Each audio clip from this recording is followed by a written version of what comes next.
you're a real man of the people on these parts, the fighting side of Glasgow. Is that born and bred, mate. Born and bred.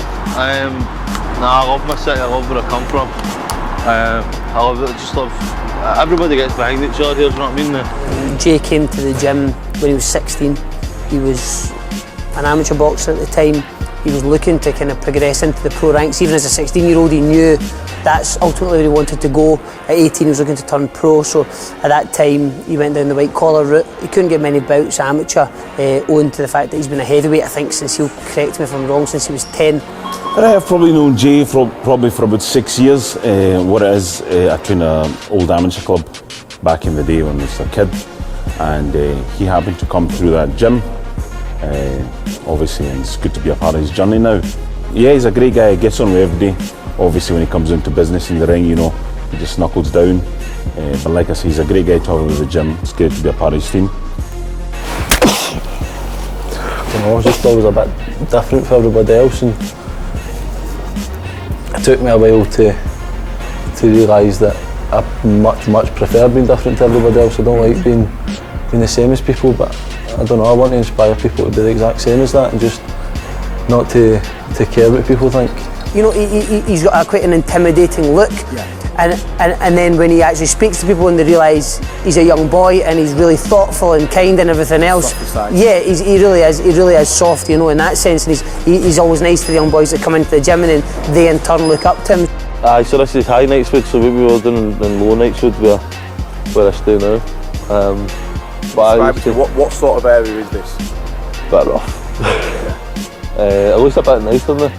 I was saying there's no boarded up windows or broken bottles lying about, so. So you feel that the level of expectation when you come from an area like this, you know, isn't particularly high? Nah. If you were going to be a success yourself, you're probably a drug dealer. That's about as far as it goes here. One of these was yours? That was it there. My humble abode. That's where I grew up. 36 Banner Road. How old were you when you lived there, Jay? I don't know, must have been about 2, 3, something like that. So when? Till I went upside down, till I was about 8.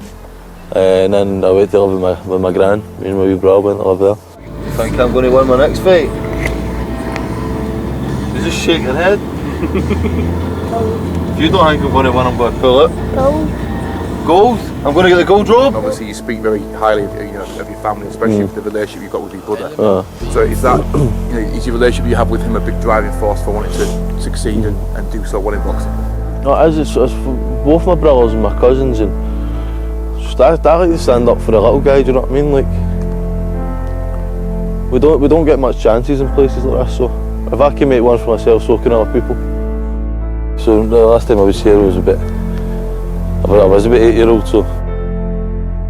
Well, my mum's ex-partner took my mum, me and my wee brother on a holiday for the heavens, 5-star holiday to the Caribbean, and we thought everything was good, and it turns out it was a big drug run, to which we got caught, and my mum would get punished for it by serving a prison sentence in the Caribbean.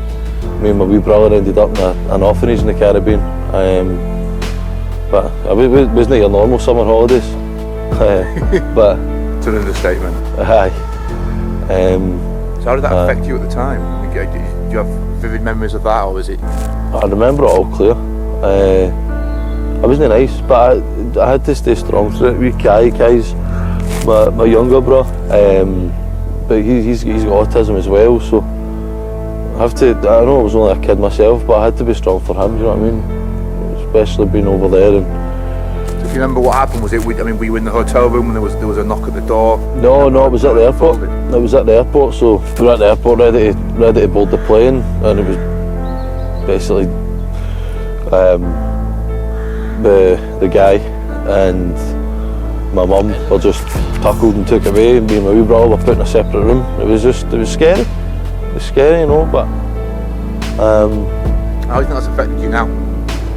Well, it's taught me not to be scared of it anymore, you know what I mean? So I know no matter how many times somebody hits me in the ring, they can't hurt me as much as that hurt me, so I think it makes me invincible. We were about to walk by, this is my auntie's shop, we were in my other auntie's pub up the road earlier on, talking in there, so... Where are you walking to now? We're walking towards my mum and my auntie's deli. Deli-ish, they sponsor me and then feed me, give me my food and that. They've been giving me a wee bit too much recently, but... Family's always been there for me, family's close knit. And they do everything they can to help Wally, it's not just me. My wee brothers, my wee cousin.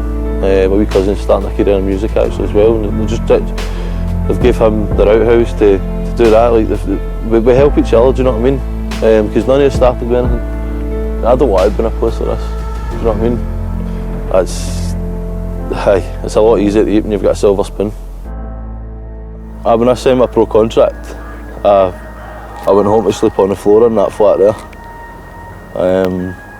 It was just me, my mum, my wee brother, but we were getting evicted and stuff, and they gave us a scatter flat, and Kai needed space.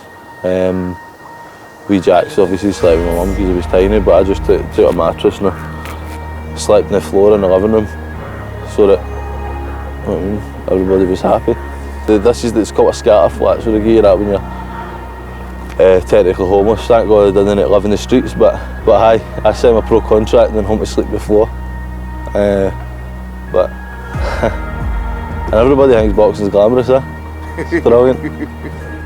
Because people don't realise, they just think boxing, you get into a ring and you throw punches and then you leave it. It's not, it takes up your whole life, do you know what I mean? Yes, everything.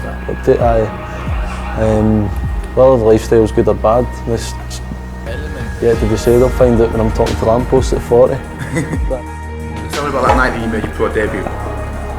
A special night that. It was the first time my mum and my dad were in the room together for a bit. Must have been a good 12 years. First time they were in the room together. I cried when I won the debut. I don't cry a lot. The last time I cried was watching the Lego movie. Watching the what movie? The Lego movie. Oh really? Oh mate, it's amazing. This is a good one, this is a proper highlight reel knockout. Wow. Uppercut and a big right hand. So he boxed as an amateur for a number of years in terms of training, but hadn't picked up many fights along the way. So had some white collar unlicensed fights, whatever you'd like to call them, and he did show a bit of smart, as you'll have picked up yourself. He's got a lot of charisma. I won the golden rope. I'm planning the Duke of Wellington. Yeah. Back in the day when I liked my training, me and him it's really struggling for heavyweight sparring. Me and him used to have a few rounds. Who got the upper hand? Come on, you can Me. I think the only thing holding him back is sometimes his lack of discipline and his mindset, not taking the sport seriously enough. I think that fully focused and fully dedicated, if he can beat the talent pool that's an ultimate boxer, he can contest and potentially win a British title. Looking past ultimate boxing, let's say you do win. Yeah, you get your debts paid off, the slate's clean. Then what's next? What's next for Jay McFarlane after that? How far do you see this journey going? As far as I can take it. Do you know what I mean? I'm not the best, but I've got a heart of 1,000 lions, and I'll not stop. British title. I'd love a British title. Definitely love a world title. But I'll not stop. I'll not stop until I've got enough, and I don't know when I'll have enough. I've got brilliant people around me, and they're always getting at me about doing this and doing that and training, but I don't listen to anybody. And I want to listen to people, but I never do. And everybody's had hard times in their life, but when I've had hard times, it's been hard times, and I've been broken. You know what I mean? You can't break glass twice, so hopefully Ultimate Boxer's my night.